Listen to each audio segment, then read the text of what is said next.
Hi everyone, welcome back to my YouTube channel. कैसे हैं आप लोग? उम्मीद करती हूँ सब ठीक ठाक होंगे। आज हम लोग बना रहे हैं एक बहुत ही simple yet amazing doodle acrylic painting by using two contrasting colours. बहुत ही सिंपल सी पेंटिंग है जिसमें हम डिफरेंट डूडल शेप्स बनाएंगे डिफरेंट साइजेस की। सबसे पहले हम डिफरेंट साइजेस की शेप्स बना लेंगे यूजिंग लेड पेंसिल।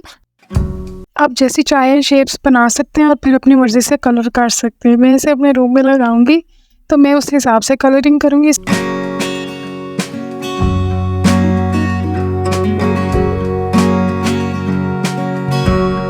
अब शेप्स हमने बना ली है, उसके बाद हम कंट्रास्ट में कलर करेंगे। मैं ग्रीन और मिंट ग्रीन कलर चूज़ करूंगी, तो आए इसमें कलर करते हैं।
इसके बाद हम वाइट कलर में थोड़ा सा ब्लू मिक्स करके इसमें डिफरेंट लाइंस ड्रॉ करेंगे ताकि और प्यारा और डिफाइन लगे।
hope this video has inspired you to pick up a paintbrush and explore the world of doodle acrylic painting. Don't forget to like this video, subscribe to my channel and share your own creations. Thank you all for joining me today. Stay creative, stay inspired, and until next time, happy painting. Thank you.